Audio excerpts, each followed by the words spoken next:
The air inside the main tent hung thick with unspoken tension, an almost tangible weight pressing down on the gathered members of the expedition. Dr. Lena Morales paced slowly before the assembled group, her voice steady but laced with urgency. "We have uncovered something that challenges everything we thought we knew about human history," she said, eyes sweeping the room.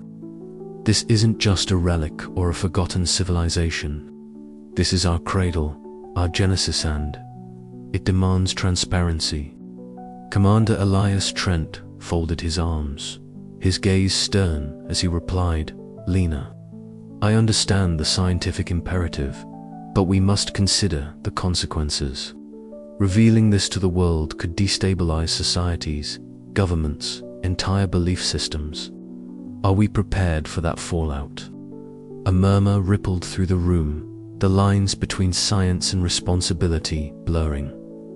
Dr. Amina Faisal raised a hand, her voice calm but firm. "Suppressing knowledge because we fear the reaction is itself a betrayal. We owe it to humanity to share the truth, even if it is unsettling." The debate escalated, voices overlapping, each argument layered with passion and fear. Some feared that revealing the ancient civilization would unravel the foundations of modern identity, while others saw it as an awakening long overdue. Outside, the planet seemed to listen. Dr.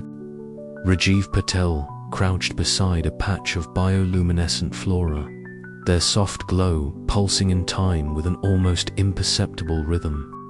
He reached out tentatively, brushing a finger against a leaf, and the light flared brighter, bathing his face in an ethereal blue. A low hum filled the air, vibrating through the ground and rising into the night sky.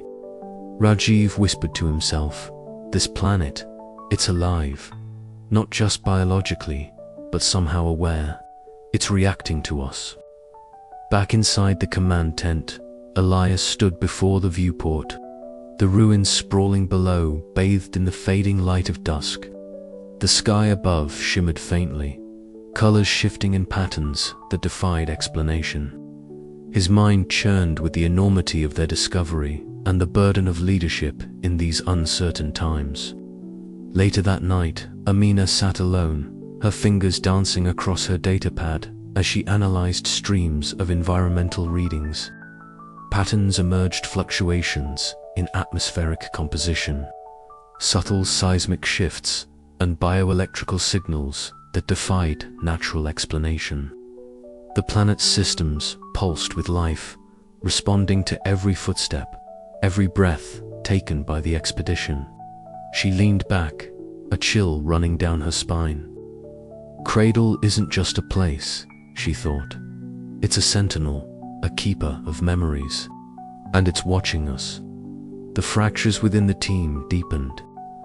Trust wavered as factions formed, those who sought to protect humanity by guarding the secret, and those who believed in the necessity of revelation. The planet itself became a silent participant in this struggle, its subtle reactions weaving through the fabric of their discoveries.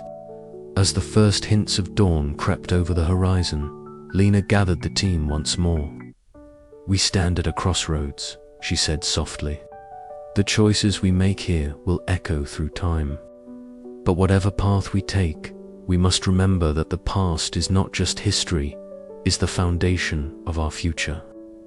Outside, Cradle pulsed gently, its living heart beating in time with the fractured memories of a civilization long forgotten but not forever lost.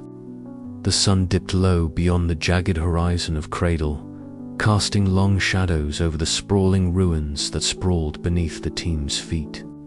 The air was thick with dust and the faint hum of ancient mechanisms stirring to life. Dr. Maya Lin stood at the forefront, her breath steady but her heart pounding in sync with the rhythmic glow pulsing from the colossal structure before them, the heart of the Cradle. An archive lost to time, but now on the cusp of awakening. "This is it," Maya murmured, fingers tracing the glowing glyphs etched deep into the archive's entrance. The symbols shimmered faintly under her touch, as if acknowledging her presence. Around her, the team gathered, Captain Elias Moreau, ever vigilant and commanding Dr. Santhi Rao, whose eyes sparkled with the promise of scientific discovery, and Jox Calder, fingers already dancing across his portable scanner, mapping the structure's energy signature. "Are we ready for this?" Elias's voice cut through the thick silence, his gaze flicking between the ancient doorway and the faces of his team. "Once we step inside, there's no turning back." Maya nodded, swallowing the lump in her throat. "We have to be, for humanity's sake." With a steadying breath, she pressed her palm against the central glyph. The surface rippled like liquid glass and then slowly receded, revealing a vast chamber bathed in a soft cerulean light. The air inside was cool, carrying a faint scent of ozone and something inexplicably organic. The walls, curved and seamless, bore intricate carvings that twisted and flowed with the grace of living organisms. Sanvi stepped forward, her fingers brushing the nearest wall.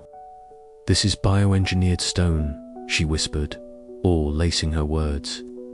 "It adapts and responds to the environmental life in a way we can hardly comprehend." Jox's scanner beeped rapidly, capturing data streams that coursed invisibly around them. "The energy here is off the charts. Whatever powered this place was beyond anything we've encountered." As they ventured deeper, the chamber's center erupted in a cascade of light. Holographic projections shimmered into existence, threads of blue and white twisting into shapes both alien and familiar. Towers rose and fell. Landscapes bloomed and withered. Bioengineered creatures, some eerily humanoid, others utterly strange, danced through the light. Maya's eyes widened as she recognized the sequences unfolding: genetic codes, architectural schematics, and social constructs, all woven together in a tapestry of knowledge. "This archive isn't just a record," she breathed. "It's a living history, a blueprint of the civilization that came before us." The projections shifted, focusing now on detailed images of human ancestors, their forms morphing as they displayed stages of bioengineering enhancements. Muscular limbs gave way to sleek, adaptive skin. Neural pathways glowed with artificial synapses. The earliest days of post-human evolution played out in ghostly light. Sanvi's voice trembled with excitement. They weren't just survivors, they were pioneers, shaping themselves and their world in ways we're only beginning to understand.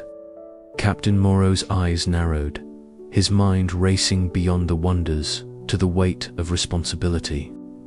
"If this knowledge falls into the wrong hands, we must be careful," Maya agreed. "But hiding it away won't protect anyone. It's our legacy, our origin.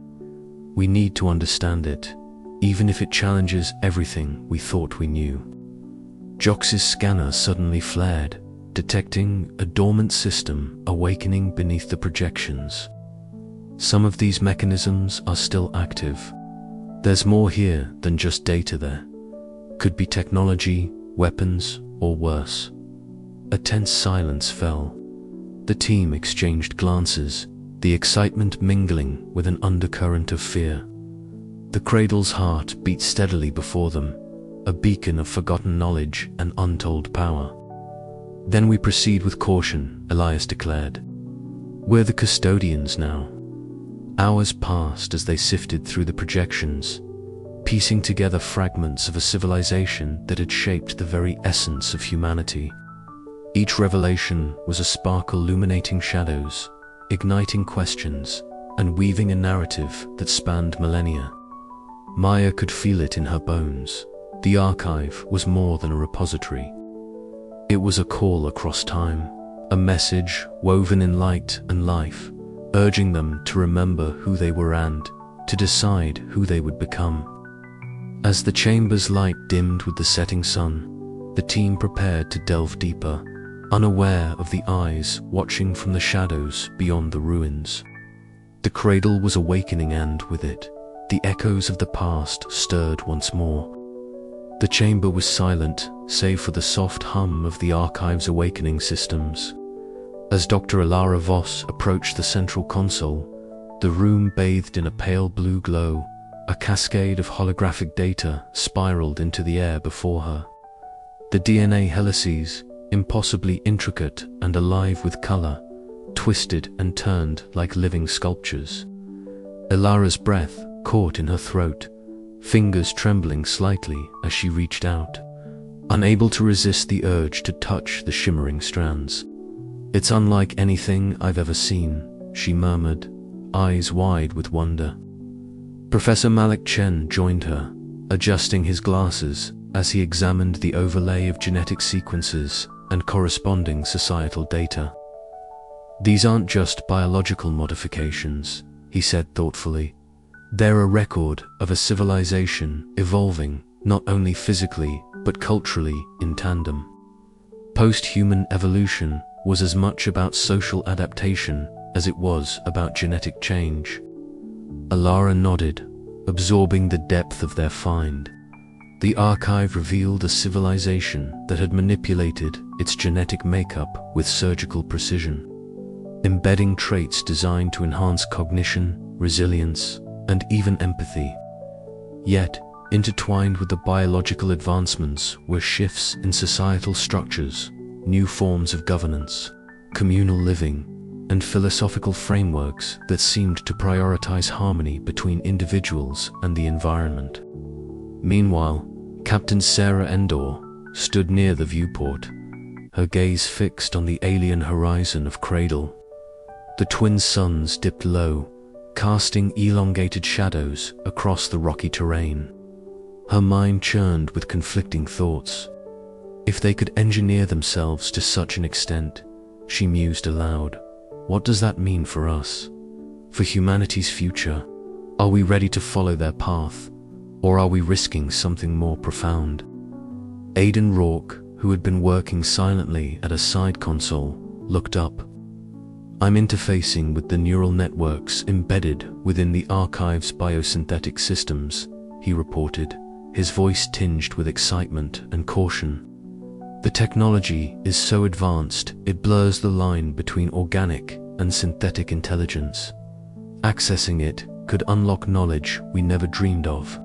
But there's a risk tampering with it might trigger defensive protocols or corrupt our systems." The group gathered around, the weight of their discovery settling over them. This was more than an archaeological find. It was a living testament to humanity's forgotten potential and its possible futures. Yet, with this knowledge came responsibility and uncertainty. How much should they reveal? How much should they attempt to replicate or integrate? Ilara's fingers danced over the holographic interface, pulling up sequences that seemed to encode traits enhancing emotional intelligence and longevity. "They engineered empathy," she said softly, "not just for survival, but to cultivate understanding. It's beautiful and terrifying." Mollick's eyes darkened, but it also suggests they faced challenges that forced such measures, perhaps threats we have yet to comprehend. Sarah turned from the window, her expression resolute. "We need to prepare for those challenges too. This planet, this archive, it's a crossroads. We can either learn and grow or repeat their mistakes." The team debated late into the artificial night, the archive projecting visions of ancient cities, genetic blueprints, and philosophical treatises. Each revelation pulled them deeper into the threads of evolution, woven by those who came before. Yet beneath the exhilaration lay unease. Some feared that embracing the post-human path could mean losing what it meant to be human. Others saw it as the next step in survival and enlightenment. The conversation was not just scientific, but deeply personal about identity, legacy, and the essence of life itself. As the archive's systems dimmed for the cycle, Ilara lingered, her eyes resting on a final projection, a spiral of DNA intertwined with a symbol representing unity. It was a message from the ancients, a hope or a warning. "We stand at the edge of a vast unknown," she whispered, "and the choices we make here will echo for generations." Outside, Cradle's twin suns rose again, casting fresh light on a planet that held the keys to humanity's past and, perhaps, its future. The expedition had uncovered threads that could weave a new tapestry of evolution, but the pattern remained uncertain, fragile, and full of possibility. The low hum of the ancient archive was a constant presence in the background as Dr. Elena Vasquez adjusted the HALE interface before her. The dim light flickered softly, casting long shadows on the walls etched with symbols that had confounded humanity for centuries. Tonight, however, the symbols began to speak in a language that was once lost, but was now being painstakingly recovered. "Look at this," Elena whispered, eyes scanning the rapidly translating text that shimmered across the translucent screen. The Erasure Protocol. Malik Wren, seated beside her, leaned forward, his fingers dancing over the controls as he pieced together fragments of meaning from the ancient code. "It's a failsafe," he said, voice low and steady, yet tinged with disbelief. They wiped their own memories, their culture, to prevent something catastrophic from happening again. The weight of that realization settled heavily over the room.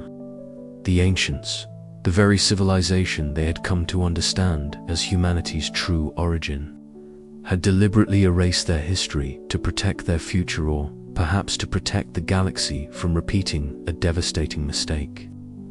Outside, the night on Cradle was serene, stars shimmering against the dark velvet sky. But within the base camp, unease had begun to take root. Captain Aidan Cross stood watch near the perimeter, his sharp gaze scanning the horizon. Earlier that evening, unexplained interference had caused several equipment failures, communications scrambled, sensors flickering unpredictably. "Something's out there," Aidan muttered into his calm, voice tight with suspicion. "We're not alone." Back inside the lab, Dr. Sarah Nader sat hunched over her neural scanner, monitoring brainwave patterns of the team members as they processed the new revelations. Suddenly, her own vision blurred, colors swirling and sounds warping around her. A cold wave of disorientation washed over her, as if an unseen force was tugging at the edges of her consciousness. Sarah Elena's voice cut through the haze. "Are you all right?" Blinking rapidly, Sarah nodded, but the lingering sensation of mental fog was undeniable. "It's like something is trying to block my memories," she whispered. "Like the planet itself or something else is enforcing that protocol now." The room fell silent, each member grappling with the implications. If the Erasure Protocol was still active, if forces unknown were watching and suppressing knowledge, then their mission was in peril. Later, during the heated council meeting in the main tent, voices clashed in a storm of urgency and fear. Some argued for full disclosure, believing humanity deserved the truth, no matter the cost. Others advocated caution, fearing that revealing such knowledge might unravel the fragile identity of modern civilization. "We risk everything by sharing this," one scientist warned. The cultural erasure wasn't just history, was a warning. But hiding it only perpetuates ignorance, countered another. "We have a responsibility to learn and grow." Captain Cross slammed his fist on the table. "Enough. If we can't trust each other, we're doomed. We have to figure out who or what is watching and stop it before it stops us." Tension thickened the air, the seeds of mistrust taking root. The expedition was no longer just a scientific endeavor. It had become a battleground between memory and oblivion. Outside, unseen eyes flickered in the darkness, observing, calculating. The ancient legacy of the Cradle was alive, and it demanded a reckoning. As the night deepened, so did the shadows around them. The Erasure Protocol was not merely a relic of the past, it was a living force, a guardian of secrets that humanity was only beginning to comprehend. And the question remained, could they face the truth without losing themselves in the process? The journey ahead promised not only discovery, but a test of what it truly meant to remember and to forget.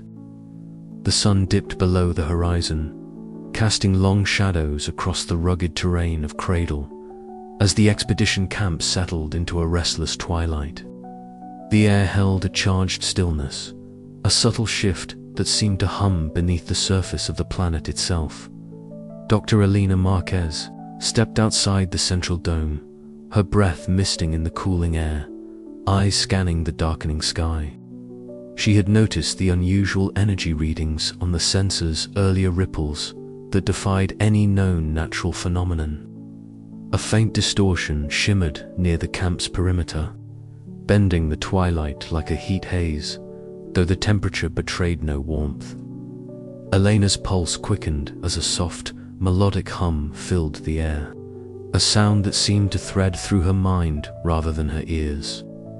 It was haunting, beautiful, and impossibly ancient. She reached out instinctively, her hand trembling as if to grasp the intangible melody. Inside the command center, Captain Jiro Tanaka observed the data streams flickering on the monitors. "We're picking up something," he announced, voice steady but tinged with concern. "Not an environmental anomaly. Something else." Dr. Samir Patel adjusted the sensors, his fingers dancing over the controls. "It's like an energy field, but it's alive, responding to our presence." Elena returned to the dome, her face illuminated by the soft glow of holographic projections. "I felt it," she said quietly. "There's intelligence here, not just relics or echoes, but a conscious watcher." The team exchanged uneasy glances. For days, they had sensed that Cradle was more than a forgotten world. It was a sentinel holding secrets that challenged the very foundations of human history. That night, as the camp's systems monitored the surroundings, the Watchers made themselves known more clearly. Mira, a form of luminescent energy, appeared within the ancient archive chamber. To the human eye, Mira shimmered like a living aurora, its shifting colors casting surreal patterns on the weathered stone walls. It moved with deliberate grace, weaving through glyphs and holographic records, projecting pulses of light and sound that resonated with the team's neural interfaces. Through these cryptic transmissions, Mira communicated warnings. The civilization that had risen on Cradle had faced catastrophic hubris, nearly annihilating themselves and the planet. The Watchers were their successors, protectors tasked with guarding this legacy until humanity proved itself, ready to bear the knowledge without repeating past mistakes. Captain Tanaka convened the team in the main hall, the holograms flickering as they displayed the Watchers' subtle interactions, from power fluctuations in equipment to inexplicable movements caught on infrared scans. "We're not alone," he said, voice resolute. "And whatever they are, they're watching us closely." Debate raged. Some, like Elena, saw this as a profound opportunity to bridge worlds and histories. Others feared the implications. What if these entities judged humanity unfit? What price would they pay for transgression? Mira's presence was both a beacon and a gauntlet. The Watchers' ethereal forms danced at the edges of perception, reminding the team that Cradle's secrets were not to be taken lightly, as the expedition faced the profound responsibility of stewardship. The boundary between observer and participant blurred, and the true test of humanity's evolution began. The night deepened, and the Watcher's light pulsed gently, a silent promise and a warning that the echoes of the Cradle were far from silent.